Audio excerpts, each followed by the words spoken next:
اهلا بحضراتكم من جديد. وزي ما قلنا في البدايه النهارده يوم مش زي اي يوم، النهارده يوم مميز جدا في تاريخنا المعاصر، يوم بيعتبر مفصلي. تاريخنا في يوم زي ده بيؤسس او اليوم ده فعلا هو بيؤسس لما كان قبله.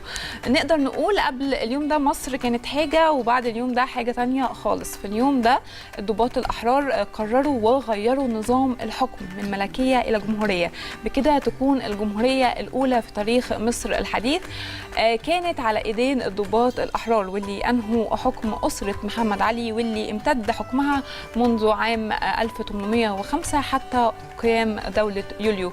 عشان كده النهارده فقرتنا لقراءه الصحافه هتكون مختلفه، هنقرا فيها اهم العناوين اللي اتكتبت يومها، وكمان اهم الانجازات اللي تلت هذه الثوره وهذا التاريخ العظيم.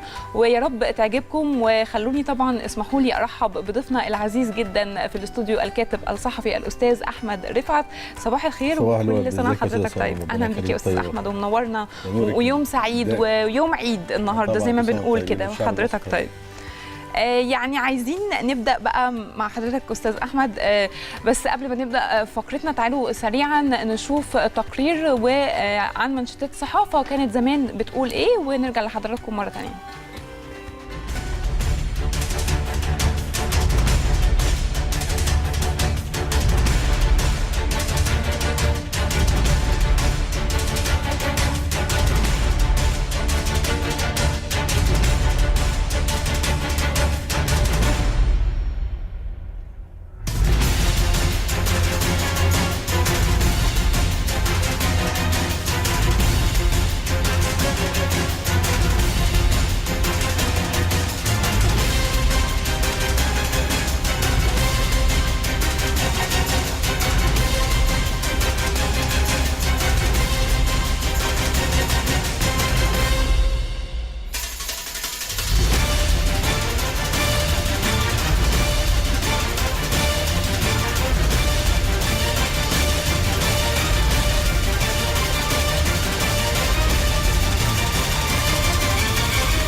خلينا نبدأ مع حضراتكم ومع أستاذنا أستاذ أحمد. يعني خليني أبدأ مع حضرتك. يعني بقالنا 66 سنة الصحافة في يوم 23 و 24 ما بتتكلمش غير عن الثورة المجيدة. نبدأ من النهاردة ونرجع بقى بالزمن كده شوية مع حضرتك لورا. نبدأ مثلا من الأخبار. ثورة الرئيس خلال كلمته في حفل تخريج دفعات من الكليات العسكرية والاحتفال بثورة 23 يوليو. ثورة يوليو غيرت واقع الحياة على أرض مصر، ويمكن امبارح شفنا سيادته في الخطاب واشارته كمان للزعماء الراحلين. فيعني تعليق حضرتك على طبعا الرئيس السيسي عنده كل الحق في الكلمه اللي قالها، وطبعا قالها برضه بنفس الصيغه تقريبا السنه اللي فاتت. جزء من الاعتراف باللي قدمته ثوره يوليو للشعب المصري، بس انا يعني اذا تسمح لي في اضافه، هي فعلا غيرت واجهه الحياه في مصر كلها، بس انا رايي كمان انها غيرت وجه الحياه في العالم كله. بعد الثوره ما قامت ما هي الا سنوات قليله وكان المحيط العربي كله متحرر في 56. وزي ما قال الراجل اللي اسمه انطوني ناتنجو، ده كان وزير الشؤون الخارجيه في الحكومه اللي حاربت مصر سنه 56. هو بنفسه كاتب كتاب ضخم جدا اسمه ناصر، عمله بمرور 30 سنه على حرب السويس وعلى حرب 56. قايل احنا الامبراطوريه بتاعتنا انتهت بعد حرب 56. وقايل بقى ذكريات كتيره وقايل تفاصيل كتير. فعايز اقول لك انه الثوره غيرت مش بس وجه الحياه في مصر، لكن وجه الحياه في العالم كله. تراجعت بقى بريطانيا وفرنسا وصعدت روسيا والولايات المتحده الامريكيه، وشكل العالم كله تغير من بعد ثوره. طيب ناخد كمان المصري اليوم. 66 عاما في حلم ثورة 23 يوليو. جمال الحفيد يتحدث عن جمال الزعيم، أفكار جدي لا تزال حية. يوسف صديق تكريم رئاسي مستحق لمنقذ الثورة. مذكرات رجال يوليو وقراءة في الحقائق والأساطير. خليني أقف مع حضرتك عند العقيد أركان حرب يوسف الصديق، يعني أحد الضباط الأحرار واللي تم تكريمه من سيادة الرئيس امبارح. هو طبعا تكريم مستحق، واحد من اللي لعبوا دور مهم يعني من اداء هذا الرجل الذي ساقه القدر عشان تنجح ثوره يوليو. ولولا الدور اللي عمله في ليله الثوره ما كانش زماننا بنتكلم عن ثوره يوليو، وما كانش في ثوره اصلا، وكان زمان كل المجموعه دي اللي بنتكلم عنها يعني ذكرى في التاريخ، وكانوا حصلوا كلهم على احكام بالاعدام في نفس الليله، لانه اصلا تم تسريب خبر يعني حركه الضباط الاحرار، وانه في حركه بتتم ضد الملك وضد السلطه الحاكمه. اجتمعت القياده العسكريه في كبر القبه، كانوا هياخدوا قرارات سريعه، يعني زي ما بيقول المثل، قدر يوسف صديق والقوات اللي اتحركت معاه انه يتغدى بالمجموعه الموجوده في قبل ما يتعشوا بيه. خليني برضو اقف عند حضرتك، يعني ايه منقذ الثوره؟ يعني منقذ الثوره، عارفه حضرتك خطه الثوره دي وضعها واحد عبقري من اعضاء مجلس قياده الثوره اسمه زكريا محي الدين، اللي هو بعد كده كلف بتاسيس جهاز المخابرات العامه، ثم اصبح وزيرا للداخليه، ثم رئيس الوزراء. صحيح. وفضل طول عمره طبعا عضو مجلس قياده الثوره، واحد من ابناء مصر الاكفاء، عقليه تكتيكيه رائعه، هو اللي حط بيده خطه ثوره يعني خطه التحرك ليله الثوره. الخطه دي كان مقرر ليها انها تبقى الساعة 1 صباحا. يوسف صديق هو اللي اتحرك ساعة قبلها بساعة، صح؟ حسب الخطة القديمة، كان في خطة قديمة تقول انه هيتحرك التحرك الساعة 12، التعليمات ما راحتش لكل الوحدات، كل التشكيلات التزمت مع موعد الساعة 1 بما فيها حتى القيادات اللي كانت موجودة مع الضباط الأحرار في يعني حتى في رفح، حتى في المنطقة الشمالية، حتى خارج القاهرة، حتى في منقبات في أسيوط، كل دول التزموا بانه يتحركوا الساعة 1 تماما، الا يوسف صديق ما حدش عارف يوصل له التعليمات، ما كانش فيه المحمول، ما كانش فيه اجهزه الاتصال زي النهارده، المعلومات يعني التعليمات ما راحتلوش، اتحرك فيه على الميعاد القديم، وده ربنا بقى اللي رتبها علشان تنجح الثوره. الحمد لله. خليني برضو اقول لحضرتك، يمكن سياده الرئيس عبد الفتاح السيسي اول ما جه رجع حق الرئيس محمد نجيب، وشفنا امبارح لفته طيبه من سيادته، وبرضو في رجوع الحق لاصحابه وتكريم يوسف الصديق. شايف حضرتك المواقف دي من سياده الرئيس، او الرساله اللي عايز يوصلها بقى للشعب وللعالم كله؟ ملخص الرساله ان الرئيس بيدي يعني اشارتين: رغبة من سيادته نعمل مصالحة تاريخية، الخلافات اللي حصلت في الماضي كلها تبقى ذكرى، وإنه نشوف يعني حاضر بلدنا ومستقبلها. الحاجة الثانية إنه الجيش مش بينسى أبنائه، إذا كان اللواء نجيب أو العقيد يوسف صديق، دول في الأول وفي الآخر مارسوا السياسة سنة 52، لكن يفضلوا طول العمر أبناء الجيش المصري العظيم، ومن حق الجيش المصري إنه ما ينساش أبنائه مهما يعني كانت الخلافات السياسيه حصلت فتره من الفترات. فدول الاشارتين دي اشارتين مهمين جدا، وكالعاده سيادته لازم يعني يبعث هذه الاشارات لطمأنينة الشعب كله، والرجوع بقى لكل ذي حق حقه. يعني خصوصا انه الفتره اللي كان فيها الخلاف بقت خلاص تاريخ، ما هياش سياسه، بمعنى انه عدت المرحله، وتكريم اي حد او اعاده يعني او الاعتراف بفضل اي حد ملوش علاقه بالسياسه، لا هو انحياز لطرف على حساب طرف ولا ليه اي تفسير اخر الا التفسير اللي قلتهم لحضرتك، انه في رغبه في اجراء مصالحه مع التاريخ، وانه الجيش المصري لا ينسى ابنائه ابدا. طبعا.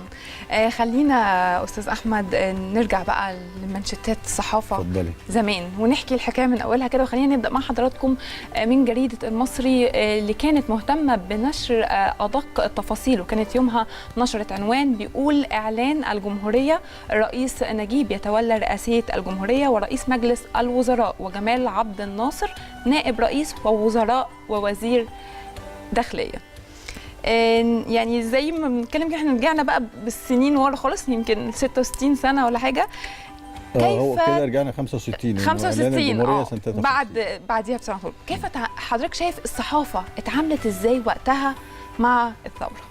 الصحافه كانت ملتزمه مش باللي عايزه اعضاء مجلس قياده الثوره بس، لا باللي عايزه الشعب المصري كمان، لانه بعد صدور البيان الاول للثوره اللي القاه الرئيس السادات في السادس صباح 23 يوليو، الجماهير كلها كانت في الشارع، وابتدى بقى يعني الحشود الشعبيه الداعمه للثوره، ولما اتعمل عروض عسكريه ممكن حتى الفيديوهات القديمه مسجله بتوضح ده. وحتى الفن، يعني هتلاقي مثلا غنى اسماعيل ياسين الجيش ونجيب عملوا يعني في اغنيه كده بيتكلم على اللي عملوا الجيش مع الملك ومع الاسره الملك. فما فيش حد تخلف عن دعم الجيش ولا تأييده، فكان طبيعي ان الصحف كمان تبقى يعني تمشي في التيار اللي مع الشعب المصري. الشعب قابل القرار زي ده ازاي؟ تقبل هذا القرار؟ طبعا احنا فاكرين، بس احنا عايزين نعرف المشاهدين والناس الجديده، الاجيال بقى اللي زي كده ما عاشتش اللحظه. مش فاكرين يعني، كلنا ما كناش موجودين. وطبعا يعني انت لسه مولوده اكيد يعني قريب جدا، بس كل الناس قرت واغلبها شاف وسمع، حتى اللي رووا مذكراتهم واللي حكوا ذكرياتهم كلهم يعني قايلين القصه بالتفصيل. مفيش زي ما بقول لحضرتك مفيش حد تخلف عن الدعم. بعد اقل من سنه كانت الجمهوريه بتعلن وبنطوي صفحه من تاريخ البلاد. اجمل ما في الموضوع كله انه الحكم بقى للشعب المصري الحقيقي، لا عدل طبقه ولا اسره ولا فئه من الفئات. الشعب المصري شاف نفسه لاول مره بيحكم. دي واحده من الاسباب المهمه، لانه عايز اقول لحضرتك قبل الثوره، السنه الماضيه عن الثوره دي كلها كانت فتره اضطراب. اي حد يقرا هيعرف انه كان عندنا كل كام اسبوع حكومه جديده، والملك بيشيل حكومه ويجيب حكومه ويكلف رئيس وزراء جديد. عندنا حريق القاهره، عندنا مشكله او صراع الضباط الاحرار الخفي مع الملك من خلال انتخابات نادي الضباط. عندنا يعني البلد كانت بتغلي. كان اي حد بيفهم في السياسه كان متوقع ان في حاجه هتحصل. وهتلاقي حتى في التقارير الاجنبيه قايلين ان البلد في حاله غليان، زي الحاله اللي كنا عليها في 30 يونيو كده. ده اخر شهرين ثلاثه كانت الناس عارفه انه لا يمكن حكم الاخوان الارهابيه يستمر صحيح. وانه البلد على وشك الانفجار، ولازم ننفجر في الاتجاه الصحيح. في الحالتين في يونيو وفي يوليو نفجر في الاتجاه الصحيح. في تشابه كبير الشعب المصري جدا طبعا. طيب ننتقل مع حضرتك للأهرام، اللي وقتها طبعا في مقدمة الصفحة كان عنوانها الأول أو في الصفحة الأولى بيقول سقوط أسرة محمد علي، وتحته عنوان آخر بيقول إسقاط الجنسية المصرية عن فاروق الملك السابق، أول من يجب أن يطبق عليهم قانون الغدر. خليني ابدا مع حضرتك سقوط اسره محمد علي، والعنوان اللي تحتيه طبعا وقتها كان عنوان مثير اعتقد، ووقتها الناس اللي كانت بتقرا او يعني مهتمه بقراءه الصحف اعتقد دول كانت طبقه صفوه المجتمع. كيف تقبلوا هذا الخبر؟ والله تقبلوه لانه انا عايز اقول لحضرتك نوضح المساله دي، لان في لبس كتير بيحصل في الكلام عن كانت ثوره ولا حركه ولا انقلاب. هي بالمعايير العلميه اللي جرى في الساعات الاولى ده لغايه 6 صباحا، لغايه ما رئيس السادات قال بيان الثوره الاول، لما كلفوا المجلس قياده الثوره بانه يذهب للاذاعه ويلقي البيان الاول. الساعات دي كلها لو نوصفها ده انقلاب عسكري. لكن بعد بقى ساعات اكتر، لما مرت ساعات اكتر وتم صدور قرارات ثوريه، الغاء الالقاب وخروج الملك بعد اقل من 3 ايام، وبعد كده صدور قانون الغدر، بقينا قدام ثوره كامله الاركان. الشعب بيشوف المسائل كلها بتتغير، النظام القديم بيسقط وبيحل نظام جديد.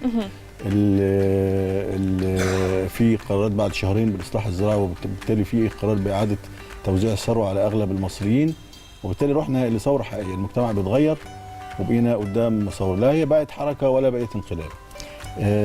قانون الغدر هو التعريف يعني المعاصر ليه هو قانون العزل السياسي. العزل السياسي الغدر ده المصطلح الجديد بتاعنا، ده المصطلح الجديد او ده المصطلح المتعارف. بس اياميها كان لسه المصطلحات القديمه، عارفه لو تبص حتى في الصحافه القديمه هتلاقي في مصطلحات بتستخدم مش موجوده دلوقتي. صحيح، لان اللغه زي ما بيقولوا كائن حي، في الفاظ بتطلع وتتولد وتعيش وبعد كده افكار والفاظ وتتراجع والفاظ فلغه الصحافه اتغيرت ولغه القانون اتغيرت. قانون الغدر هو قانون العزل السياسي، على اساس ان الغدر في اللغه هو يعني المخالفه للعهد او عدم الوفاء بالعهد او الخيانه بالمعنى ده. فكانوا القانون اتحط بشكل موسع اللي ناس كتير بتتبناه النهارده للامانه، يعني لانه كان مش بس بيحاسب اللي ارتكبوا جرائم سياسيه، لكن كمان اي موظف عام خالف شروط الوظيفه العامه وارتكب مخالفات تضر بالشعب المصري. اي موظف عام لا يؤدي يطبق عليه هذا القانون، يطبق عليه القانون. اي موظف عام اصدر قوانين او قرارات يستفيد منها هو او عيلته او قرايبه.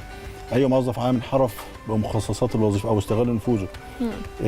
ده لو بقى رجع عملناه النهارده مش هتلاقي ارهابي واحد في اي مصلحه طبعا. حكوميه وهنخلص الشعب هنخلص المصري عليهم على طول يعني بقانون بالظبط. كمان. فكانت العقوبات تبدا من الاستبعاد من الوظيفه، طبعا مرتباتهم وخصوصاتهم زي ما هي بس ما يقعدش في مكانه. اقصى حاجه كان اسقاط الجنسيه، وده اللي حصل مع راس السلطه كان ساعتها الملك. طيب ويعني احنا بنتكلم على العزل السياسي او قانون الغدر في وقتها، يعني هو طبق فعلا على الملك فاروق. وطبق على سياسيين كتير، وطبق على موظفين عموميين كتير. طبعا ساعتها وتم التطهير.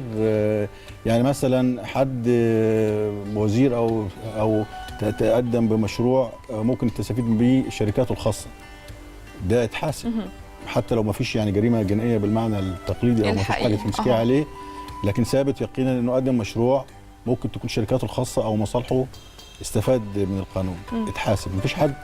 وده بقى الفرق بين الثوره والاصلاح. يعني الثوره ليها قوانينها اللي بتبقى ثوريه جدا. محكمه الغدر دي كانت مشكله من 4 رؤساء محاكم استئناف و4 من ضباط الحراره وبعد كده رئيس من محكمه النقض.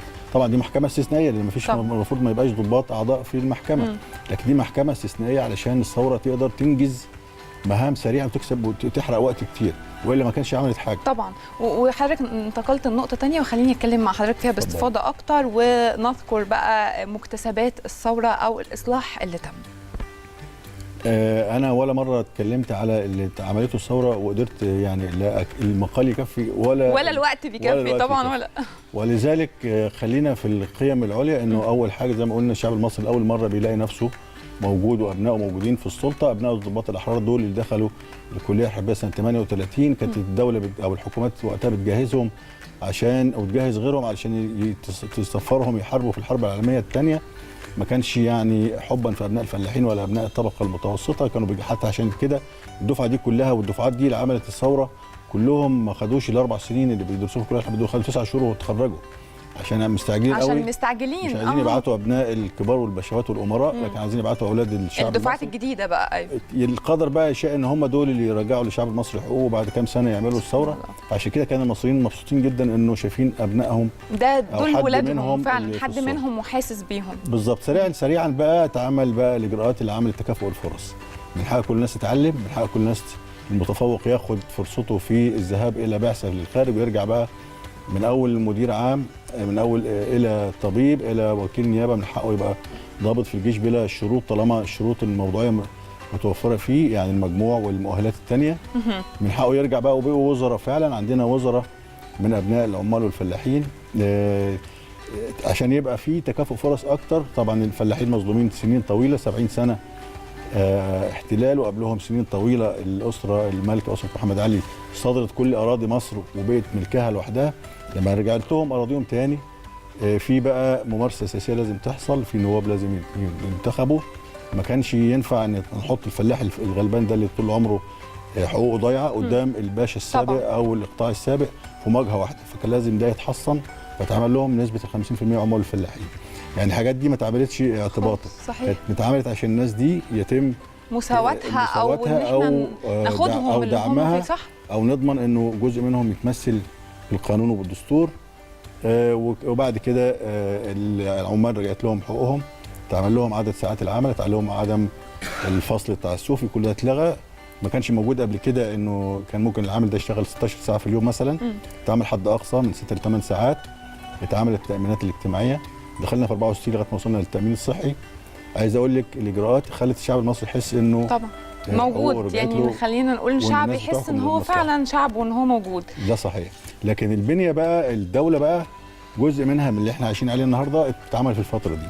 يعني مثلا جهاز مركزي المحاسبات 64، الرقابه الاداريه 64 65، الجهاز المركزي للتعبئه والاحصاء، الجهاز المركزي للتنظيم والاداره، كل دول في 64 66 اتعمل. مبنى التلفزيون الشهير. ايوه خليني اذكر مع حضرتك يعني يمكن من اهم الانجازات 1960 انطلاق او اطلاق التلفزيون المصري. كل سنه وهم طيبين طبعا، وكل سنه وكلهم طيبين. وخلينا نستاذن حضرتك ونطلع بتقرير نشوف تقرير عن اطلاق التلفزيون المصري ونرجع مره ثانيه.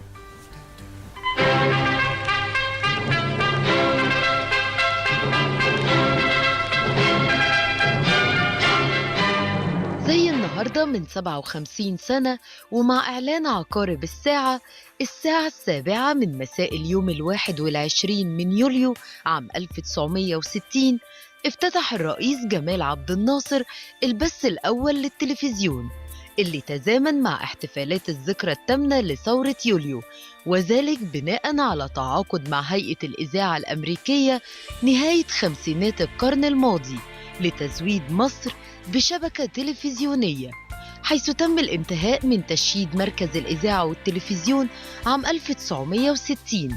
وعلى عكس التوقعات أقبل الشارع المصري على شراء التلفزيون رغم سعره المرتفع جدا وقتها واللي بلغ 35 جنيه. عام 1970 تمت إعادة هيكلة البنية التنظيمية للتلفزيون حين أصدر الرئيس الراحل أنور السادات مرسوما بإنشاء اتحاد الإذاعة والتلفزيون المصري، وتم تقسيمها ل4 قطاعات: قطاع الإذاعة، قطاع التلفزيون، قطاع التمويل، وقطاع الهندسة، ولكل قطاع رئيس يعمل تحت الإشراف المباشر لوزير الإعلام. وبعد حرب أكتوبر عام 1973 تحول البث التلفزيوني ومرافق الإرسال إلى البث بالألوان، ثم تغير في بداية التسعينات من القرن الماضي. المبنى الحالي للإذاعة والتلفزيون ماسبيرو تم إنشاؤه عام 1959 ليستمر العمل فيه 6 أشهر، حيث كانت الاستديوهات التلفزيونية جاهزة للبث والإعداد عام 1960. التجديدات الأكبر والأوسع فقد تمت في عام 1973، حيث بدأ التلفزيون حملة كبيرة لتجديد أجهزة الإرسال. وفي عام 1978 تم توصيل القناتين الأولى والثانية إلى منطقة قناة السويس.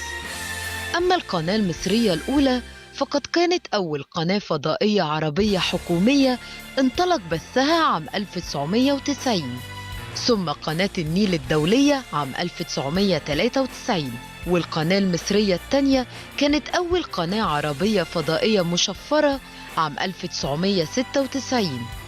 وتوسعت بعدها القنوات المصرية لتغطي كافة المحافظات والقطاعات المختلفة رياضياً وفنياً وتعليمياً. بس التلفزيون المصري في ستينات القرن الماضي يؤكد الريادة المصرية الإعلامية في الشرق الأوسط وأفريقيا ودورها في بث الوعي.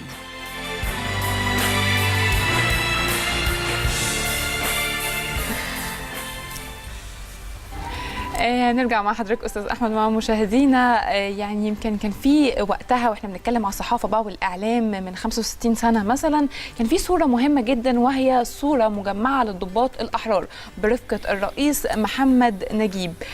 عايزه اتكلم مع حضرتك كواليس بقى بيان ثوره 23 يوليو بعد هذه الصوره، ومين كتبه؟ ايه الاحداث اللي تلت البيان؟ ايه اللي ترتب عليه يعني بشكل عام كده؟ لا، هو طبعا اللحظات دي كانت لحظات حاسمة، لأنه أنت بتتكلمي على ملك لسه موجود، على حكومة لسه موجود، علي ماهر لسه موجود، على ما تعرفيش ممكن مين من الدول الكبرى يدخل صحيح يقف ضد الثورة. هل القوات البريطانية ممكن تتدخل لصالح الملك؟ هل القوات الأمريكية ممكن تلعب دور؟ يعني حالة قلق، فترات عصيبة. ولذلك اصلا يعني هو الدولة الحكومة عرفت ازاي انه في تحرك للجيش النهارده. كان واحد من احد الضباط الاحرار كان مرتبك وهو خارج، ووالدته حاولت تمنعه، بلغت عمه كان ضابط جيش كبير بلغ. فانا عايز اقول لك رغم انه عدد ضباط الاحرار كان كبير، لكن تسبب يعني ارتباك واحد منهم يعني كان ممكن يعمل كارثة. فدي ساعات عصيبة. طب المجموعة دي الموجودة لغاية التاريخ كله أعصاب طبعا حديد. لو هم ما كانش نجحوا زي ما قلنا، كانوا من شوية كانوا كلهم طبعا في ذمة التاريخ دلوقتي، وكانوا كلهم تم إعدامهم. لكن قدروا يرتبوا الأمور. كانت الخطة طبعا لتأمين المنشآت كلها كانت بدأت بقى بالفعل، لكن كان كمان لازم بقى الاتصال بالجماهير وابلاغهم باللي حصل. طب ما كانش وقتها موجود غير الوسيله الاشهر والاكبر هي الاذاعه المصريه. طبعا المجلس اجتمع وصاغ البيان. كان في اكتر من حد كان عايز يروح يلقيه. الرئيس عبد الناصر قال هو انور السادات اللي يروح، عشان هو عنده العربي كويس، هو صوته ليه يعني خبرات سابقه في الالقاء وكده. كانوا طبعا شايلين روحهم على كفهم لا قدر الله لو الثوره كانت فشلت. كانوا اعتقد زي ما حضرتك قلت كان هيبقى في اعدام يعني لكل بقول لك الضباط القدر والأحرار. لعب دور، مش بس يوسف صديق، يعني كمان يجي اتصال لمجلس قياده الثوره ويلاقوا علي ماهر على التليفون رئيس الوزراء، فيقول لهم طب ايه المطلوب اعمله دلوقتي؟ هل في رسائل ممكن عايزين نوصلها للملك؟ فالسادات رئيس السادات كان هو اللي رد عليه، في حتى ممكن تبقى في يعني لقطه شهيره في الفيلم، فقال له هنقول له ايه؟ فما عندناش خطه، يعني ما عندناش تعليمات ولا حاجه. فعبد الناصر قال له لا، قول له كمان شويه يكلمنا هنقول له تعليمات. مجرد انه يسالنا كده ده معناه انه اعترف ان احنا اللي في ايدينا اصحاب القرار دلوقتي. صحيح. والامور لعبت دورها، وراح الرئيس السادات كان طبعا القوات مأمنه الاذاعه ومانعين دخول المذيعين لغايه ما طبعا كانوا مشهورين، عدد من المذيعين كان اشهرهم رغم انه كان شاب صغير ساعتها السيد فهمي عمر ربنا يديله الصحه. وتم التعامل معاه، وكان هو اللي قال يعني البيان الاول ده ما تسجلش، ما كانش الاذاعه بتسجل، ما كانش فيه الاشرطه اللي بتحفظ الحاجات، فالبيان كان كله اتقال على الهواء مباشره على الهواء. تم اعادته بعد كده. حاجه بين السادات وقتها وبين الاذاعي طبعا فهمي عمر ربنا يديله الصحه، نقدر نعرف الكواليس بتاعتها، وعايزين نفكر برضو الساده المشاهدين ازاي تم قطع الارسال وقعدته مره ثانيه. لا، كان بمنتهى الحسم ومنتهى الصرامه، يعني حتى هو البيان صارم جدا، يعني في فقره يعني في جمله كده بتقول وسوف يلقى هذا البيان من الشعب بكل ترحيب. يعني حتى اللي عايز يفكر في حاجه ثانيه يعيد يفكر من ثاني، لان ما عندناش فرصه للتسامح مع اي تصرف خارج خالص. صحيح. يعني معناها انه يعني كل الناس تبقى ملتزمه، بس طبعا خروج الناس من تلقاء نفسها لدعم الثوره اكد انه دي اراده الجماهير وكانت الناس عايزه كده. لكن تم منع دخول السيد فهمي عمر او ممارسه عمله بالتفاهم مع رئيس السادات، سمح بالتفاهم انه يمارس عمله ويؤدي يعني البيان تقديم الفقره الصباحيه لغايه ما تبدا الاذاعه بعد القران مرة 6 صباحا، وبعد كده قال رئيس السادات البيان. لكن البيان اللي احنا بنسمعه ده تم اعيد تسجيله بعدها بعده اسابيع ب3 اشهر عشان يبقى التاريخ حافظ البيان الاول.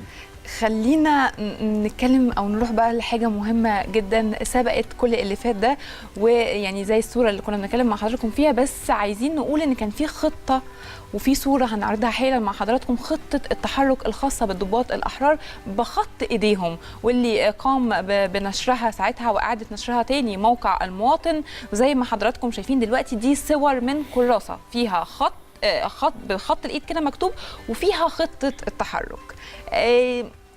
انا يعني فخوره جدا وانا بقول الحاجات دي، يعني يمكن ما عشناش اللحظه دي للاسف، احنا الجيل يعني جديد ما عاش الحاجات دي، لكن حضرتك شايف يعني التخطيط لحاجه زي دي والنشر بصوره بكتابه بخط الايد كان ازاي؟ هو طبعا امنيا يعني حاجه زي كده كان مشكله انها تفضل موجوده، لانه كان ده دليل إدانة لو الحركه او الثوره ما نجحتش، وكانوا كلهم طبعا يعني سايبين ادله، لكن برضو القدر شاء انه ما حدش يتم يعدم الاوراق دي وتفضل كده شاهده على التاريخ، وتفضل لغايه النهارده حضرتك فخوره بانك بتذيعيها حقيقي. فالحمد لله انه يعني الزمن ساب لنا حاجه نشوفها بخط اليد موجوده. كان ممكن يعني يعني انا في اوراق كتيره زي كده نفسنا نشوفها بخط اليد، يعني خطه حرب اكتوبر موجوده كده، يعني اللي هي الحركه يعني الخطه بتاعت 6 اكتوبر اللي وضعها العميد فوزي نحله، اللي اختار 6 اكتوبر تحديدا لاسباب تخص الطقس وتخص المد والجزر وتخص الساعه 2 مثلا تبقى الشمس في عين العدو زي ما بنقول. دي مكتوبه بخط اليد في كراسه بنته الصغيره، لما ما لقيش ورق يكتب عليه الخطه كتبها، وكان مستعجل جدا ان كانت تعليمات المشير الجمسي انه خلال اسبوع معاك اسبوع واحد تبقى عندي بالتفاصيل، فما لقيش غير كراسه بنته الصغيره، ودي كمان سبب اختيارها ان دي الامن، انه ما حدش ممكن يفكر انه يفتحها ويشوف فيها حاجه. طبعا يعني الشهاده للتاريخ كله، ويعني يمكن للاسف وقت فقرتنا انتهى، لو قعدنا نتكلم كده عن الثوره المجيده مش هيكفي مهما عملنا حلقات وفقرات. طبعا ثوره غيرت مسار، حضرتك حتى قلت يعني مش شعب بس ومش مصر بس، ده العالم كله. كل سنه حضرتك طيب استاذ احمد رفعت، ونورتنا، وكل سنه وكل الشعب المصري. شكرا لحضرتك، شكرا للتاني. مشاهدينا فاصل صغير ونرجع لحضراتكم مرة تانية، استنونا.